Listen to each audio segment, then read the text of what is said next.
नमस्कार दोस्तों, bloody tax के आज के इस हैरान कर देने वाले बहुत ही ज़्यादा खौफनाक से अनोखे एपिसोड में आप सभी लोगों का फिर से बहुत बहुत स्वागत है। दोस्तों, आज के इस वीडियो में हम लोग आप लोगों के सामने लेकर आ गए हैं पीयूष नाम के लड़के की नानी के साथ घटी हुई ऐसी अजीबोगरीब घटना की सच्ची कहानी, जो अभी नहीं भाई, आज से लगभग 50 साल पहले वाराणसी के एक छोटे से गाँव में घटी थी।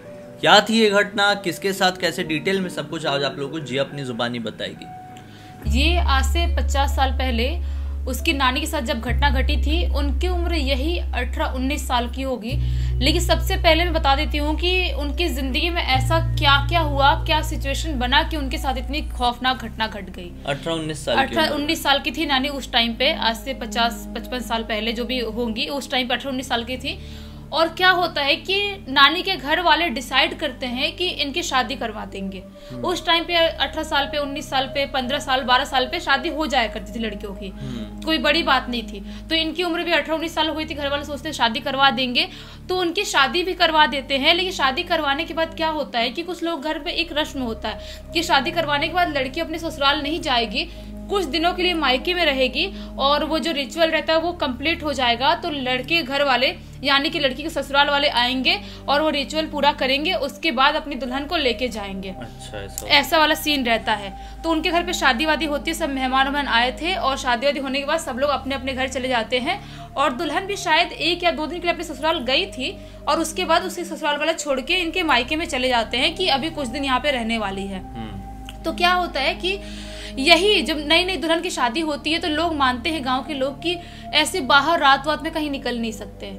नई नवेली जो दुल्हन होती है, जिनकी शादी हुई रहती है, ऐसे अकेले तो निकल नहीं सकते, और किसी के साथ जा भी रहे तो लोहा चाकू कुछ ना कुछ लेके जाना होता है। क्योंकि जो ये शक्तियाँ होती है ना, जो भी अतिरिक्त शक्तियाँ होती हैं, वो उनके ऊपर ज्यादा अट्रैक्ट होती हैं शादीशुदा लड़कियों के ऊपर। तो क्या होता है, एक दिन मतलब ये लोग सब कुछ ख्याल रख रहे थे, लेकिन एक दिन रात में 12:30 बजे के करीब जो नानी थी ना इसकी, पीयूष की, उनको वॉशरूम आती है।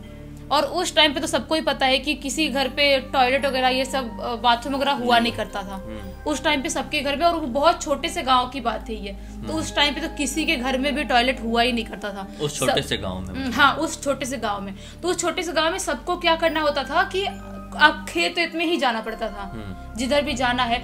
और क्या था, उनके गांव में ना जो इनका घर था ना, इनके घर से यही 4-5 घर आगे एक तालाब मौजूद था। उस तालाब के इधर ही सब लोग जाया करते थे, अपना जो भी टॉयलेट के लिए, जो भी चीजों के लिए जाया करते थे। और वहीं से जो तालाब था ना, वो तालाब नॉर्मल नहीं था, वो बहुत बोल रहे भूतिया तालाब था वो। अच्छा। वो जो तालाब था, आज से 30 साल पहले, उस टाइम से 30 साल पहले, वहां पे एक औरत की डूब के खत्म हुई थी, जिसकी वजह से उसकी आत्मा, उसकी चुड़ैल वाली आत्मा वहां पे भटकती थी। तो कोई भी इंसान रात के टाइम में उस तालाब के पास जाता ही नहीं था, स्पेशली रात के टाइम में जाता ही नहीं था। और क्या होता है कि जब नानी उठती, उनको वॉशरूम जाना ही होता है, तो सोचती है क्या करूँ, अकेले चली जाऊँ या नहीं जाऊँ। सब लोग बोलते हैं कि मैं दुल्हन हूँ तो अकेले कहीं जा नहीं सकती, नई नई शादी हुई है। तो एक काम करती हूँ, अपने मम्मी से बात करती हूँ। नानी अपने मम्मी से बात करती हैं, बोलती हैं कि मम्मी मुझे जाना है, मुझे अभी रात का टाइम हो रहा है, क्या करूँ मैं, आप चलोगे मेरे साथ या मैं अकेले चली जाऊँ। तो मम्मी गुस्सा करती, बोलती कैसे अकेले जाने की बात करिए, बेवकूफ़ है क्या तू, पता नहीं है कि उधर तालाब के इधर क्या क्या बुरी बातें करते हैं लोग उसके बारे में। और तो तेरी अभी भी शादी हुई है, कुछ दिन हुआ शादी को, और तो बोल रही अकेले चली जाऊंगी, मैं चलूंगी तेरे साथ। और उस टाइम के लोग बहुत ज्यादा स्ट्रांग हुआ करते थे, इतने डरते नहीं थे। और जो नानी की मम्मी थी, वो तो स्पेशली अलग स्ट्रांग थी, बोलती थी कि कोई मैं चलूंगी तो कोई तरह कुछ नहीं बिगाड़ पाएगा, चल तू मेरे साथ। एक लोहे का जो रॉड होता है ना, वो उठाती हैं, लोहे के रॉड में एक माता रानी की चुनरी बांधती हैं और लेके अपनी बेटी को निकल जाती है, यानी कि नानी को, उधर जाने के लिए। तो नानी वहाँ पे जाती हैं, उधर जो खेत वेत रहता है वहाँ पे अपना काम वाम करती हैं। उसके बाद तालाब में ये लोग जाते हैं हाथ वाथ धोने के लिए। जो तालाब था वहाँ पे हाथ मुंह धोने के लिए जाना ही रहता था लोगों को, ऐसा था उस टाइम पे, क्योंकि हर जगह पानी थोड़ी मिल सकता है। तो नानी को जो नानी की मम्मी थी पहले समझा देती हैं कि देख, तालाब के पास तो अपन जा रहे हैं हाथ धोने के लिए, लेकिन कुछ भी अलग एक्टिविटी होती है, कोई तो तुझे दिखाई देता है तो रिएक्ट मत करना, और कोई भी तुझे बुलाने की कोशिश करता है जवाब मत देना, और किसी की तरफ देखना मत। रिस्पॉन्स करने से मना कर देती रिस्पॉन्स करने से मना कर देती हैं नानी की मम्मी। नानी बोलती है हाँ मम्मी मैं कुछ नहीं करूंगी, अपन हाथ धोएंगे नॉर्मली और घर चले जाएंगे। तो क्या होता है, ये लोग तालाब के पास पहुंचते हैं और नानी जैसे ही तालाब में हाथ धो रही होती हैं, उन्हें दिखाई देती है एक औरत झाड़ियों के पीछे से निकलती हुई। वो औरत अच्छी खासी दिखने वाली, अच्छी खासी यंग, ऐसा देख के नहीं लग रहा था कि वो कोई आत्मा है, औरत है। नानी को कुछ समझ में नहीं आता है। नानी अपनी मम्मी को बोलने ही वाली होती है कि मम्मी वो औरत कौन है, तब तक नानी की मम्मी ऐसे रोकती है, ऐसे झटके में रोकती है। नानी की मम्मी बोलती है चुप, बिल्कुल चुप, एक शब्द भी मत बोलना और कुछ भी रिएक्ट मत करना, कुछ भी हो जाए उसकी तरफ मत देखना। तो नानी बोलती है मम्मी ये तो चुड़ैल जैसी दिखाई नहीं दे रही है, तो नॉर्मल औरत दिखाई दे रही है और अच्छी खासी दिखाई दे रही है, इसके ऊपर आप क्यों शक कर रहे हो। मम्मी बोलती है बेवकूफ है क्या तू, मना करी ना बार बार कुछ नहीं बोलना है, सिर्फ हाथ दो और चुपचाप घर के लिए निकल जा। तो नानी डर जाती है थोड़ी सी कि मम्मी मेरे को इतने जोर से चिल्ला रही हो, भी शादी हो गई है मेरी, अभी भी नई शादी और मम्मी इतने जोर से चिल्ला रही है। तो नानी बोलती है, जैसे मुंडी हिलाती है, कुछ नहीं बोलती हैं। उसके बाद नानी हाथ धोती हैं और नानी की मम्मी उनका हाथ पकड़ती हैं और उनको वहां से झटके में लेके भागना स्टार्ट कर देती, तेज तेज चल के, एकदम दौड़ के नहीं, तेज तेज चल के भागना स्टार्ट कर देती हैं। तभी क्या होता है, जो नानी थी और जो नानी की मम्मी थी, उनके कान में चिल्लाते हुए एक आवाज आती है कि माई मुझे बचा लो, मैं डूब रही हूँ, माई मुझे बचा लो, मैं डूब रही हूँ, नहीं तो मैं नहीं बचूंगी, मैं मर जाऊंगी, मुझे बचा लो। ऐसे चिल्ला चिल्ला के आवाज आती है। तो नानी और घबरा जाती है। नानी बोलती है मम्मी वो औरत डूब रही है, मम्मी औरत डूब रही है, उसको बचाना पड़ेगा, अगर अपन नहीं बचाए तो फिर बेचारी क्या हालत होगी उसकी। आप किसी को भी चुड़ैल समझ के कोई औरत को डूबने दे रहे हो, या गलत बात है। तो नानी की मम्मी बोलती है तो चुप रहे, तू कुछ मत बोल रही, चुपचाप चल, जैसे मैं लेके चल रही हूँ, और कुछ भी हो जाए, कितने भी चिल्लाने की आवाज आ रही है तो पीछे मत देख, मैं 50 बार मना कर रही हूँ। नानी की मम्मी नानी को सुनाती है और झटके में लेके भागना स्टार्ट करती है। नानी का जो मन था ना, बार बार ऐसा हो रहा था कि मैं पीछे मुड़ के एक बार देख लूं, पीछे मुड़ के एक बार देख लूं कि बेचारी औरत कैसे डूब रही होगी, बार बार चिल्ला रही है। जो चिल्लाने की आवाज थी ना, अचानक से चीख में बदल जाती है, और चीख में बदलने के बाद अचानक से आवाज आती है कि तुम तो आज बच गए, लेकिन आज के बाद यहाँ पर आ गए तो तुम लोगों को जिंदा नहीं छोड़ूंगी। तुम लोगों ने मुझे नहीं बचाया, मुझे मरने के लिए यहाँ पे छोड़ दिया, आज के बाद तुम लोग जिंदा नहीं बचोगे, आज के बाद यहाँ पे आ गए तो। ऐसा बोलती है वो औरत। अब नानी समझ जाती है कि जो मेरी मम्मी कर रही थी मेरे साथ, वो सही कर रही थी। एक्चुअली वो इंसान थी ही नहीं, वो चुड़ैली थी, वही चुड़ैल जो आज से 30 साल पहले से उस तालाब में अपना खौफ जमा के बैठी है, जिसने वो तालाब को ही भूतिया बना के रखी है। तो नानी बहुत घबरा गई होती है, एकदम पसीना पसीना हो जाती हैं, अपने घर पे आती हैं और बहुत रो रही होती है। पहली बार नानी ने कुछ ऐसा एक्सपीरियंस की थी, कुछ ऐसा फील की थी। हालांकि नानी की मम्मी इस सब चीज़ों से नहीं डरती थी, क्योंकि वो उस जमाने की थी, बहुत सारी चीज़ें शायद फेस की होंगी, इसलिए नहीं डरती थी। तो नानी की मम्मी क्या सोचती है कि आज इसको अगर अकेले छोड़ दी मैंने सोने के लिए, तो शायद बेचारी बहुत डर जाएगी, कुछ दिख विख ना जाए, या उसकी बातों पर रिएक्ट की थी, उसको आते हुए इसने झाड़ियों के पीछे से देखी थी, वो इसके ऊपर अटैक करने की कोशिश ना करे, पजस करने की कोशिश ना करे।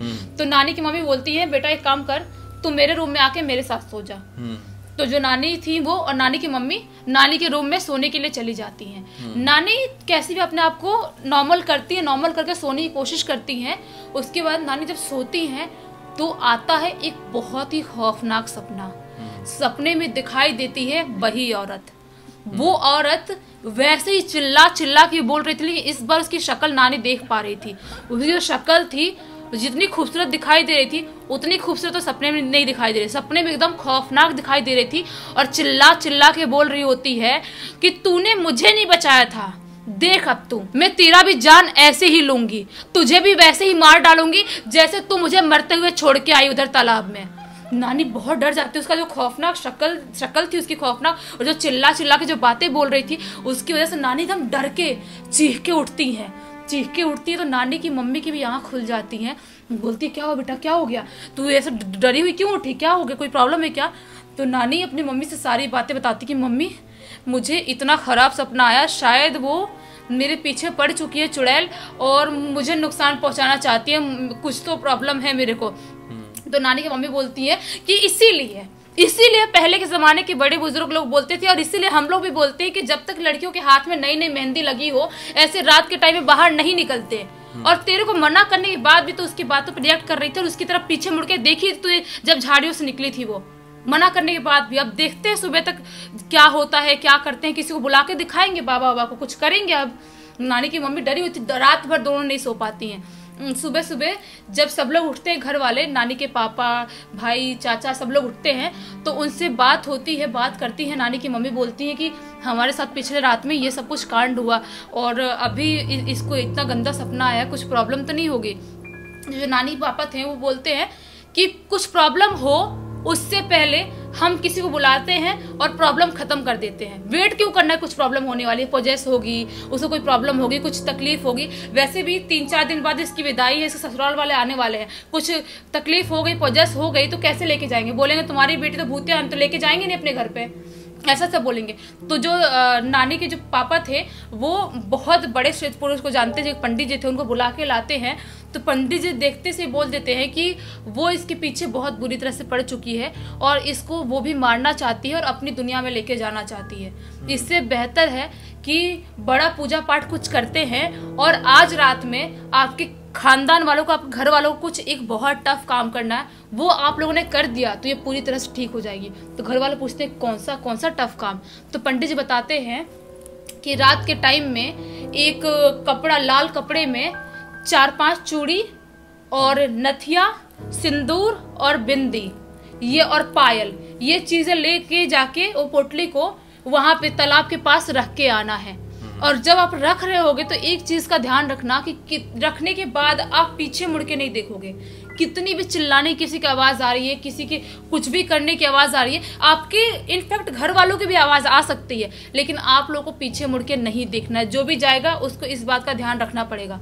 तो नानी की मम्मी बोलती हैं कि मैं किसी को भी भरोसा नहीं कर सकती भाई, किसी को डर लग गया, पीछे मुड़ के देख लिया तो क्या होगा, इससे अच्छा मैं जाऊंगी रात में सारी चीजें रख के आऊंगी। नानी की मम्मी बहुत स्ट्रांग थी, मैं अभी भी बता रही हूँ।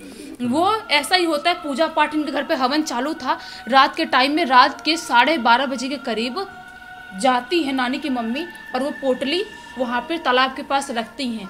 जब रख के लौट रही होती हैं तो उनको वैसी ही आवाज़ें आ रही थी जो पंडित जी ने बताया था और जो पिछली रात में उन्होंने महसूस किया था। लेकिन एक बार भी नानी की मम्मी पीछे मुड़ के नहीं देखती हैं। पूजा पाठ होता है, इनके घर पे सब कुछ ठीक हो जाता है। और आज नानी 74 साल की हो गई हैं, उनकी लाइफ में बिल्कुल सब कुछ ठीक ठाक है, सब कुछ कोई प्रॉब्लम नहीं है। लेकिन अभी भी नानी उस घटना को भूल नहीं पाई जो अपने 18-19 साल की उम्र में महसूस की थी, जो फील की थी। सही बात है, कौन भूल पाएगा इतनी खौफनाक घटना किसी के साथ हो जाए। और ये भूतिया तालाब, ऐसे मतलब भूतिया कुआं, ये एक बार कुछ भी ऐसा हॉन्ट हो जाता है ना, जैसे कुआं हो गया, तालाब हो गया, तो माना जाता है कि उससे ये जो एनर्जीज रहती है वो इतनी जल्दी पीछा छोड़ती नहीं है। शायद ये जो पूरा का पूरा जो तालाब था ना, ये सिर्फ और सिर्फ उस औरत की वजह से हॉन्ट हो गया था। हाँ। और फिर क्या होता है कि कोई एक जगह हॉन्ट हो जाती है ना, वहां पे केवल एक ही आत्मा का बसेरा नहीं, और भी आत्माओं का बसेरा होने लगता है, हो जाता है। तो हम ये नहीं कह सकते हैं कि केवल एक ही आत्मा होगी उसी कारण ऐसा होगा, नहीं, ऐसा भी हो सकता है कि वहां पे और भी तरह तरह की आत्माएं आ गई हो सकता है जो हम कहानी सुन रहे हैं वो एक जल पिशाच से रिलेट करती हो, कुछ भी हो सकता है, कुछ भी हो सकता है, क्योंकि जहाँ पे एक बार नेगेटिविटी फैल गई तो वहाँ पे फैल ही गई, फिर वो बढ़ती जाती है। हाँ। फिर वो जब तक खत्म नहीं होती है, मतलब जब तक वहाँ पे ना कुछ पॉजिटिव शुद्धिकरण नहीं करवाए ना आप लोग, तब तक वो नेगेटिविटी बढ़ती ही रहेगी। हाँ। वहाँ पे पॉजिटिव एनर्जी डालना ही पड़ेगा, तभी वो हटेगी। तो खैर, हमें यकीन है कि आज के इस वीडियो के जरिए आप लोगों को बहुत अच्छी जानकारी मिली होगी, साथ ही साथ मनोरंजन भी। तब तक इस वीडियो को देखें तो लाइक जरूर कर देना, चैनल को सब्सक्राइब करके बेल आइकन दबा के ऑल के ऑप्शन में क्लिक करना, क्योंकि इसी तरह के हैरान कर देने वाले खौफनाक वीडियोस डेली आप लोग के सामने लेके आते रहते हैं। इनका लिंक इस वीडियो के डिस्क्रिप्शन बॉक्स में क्लिक करके डायरेक्टली वहां पर पहुंच जाना, और इसी तरह की कोई भी कहानी या टॉपिक आप लोग के पास भी है तो लिख भेजना, हो सकता है हमारा अगला वीडियो आप लोग के हिसाब से बन रहा हो। चलिए कल फिर से मिलते हैं, तब तक के लिए बहुत बहुत धन्यवाद। आप लोग का दिन शुभ हो।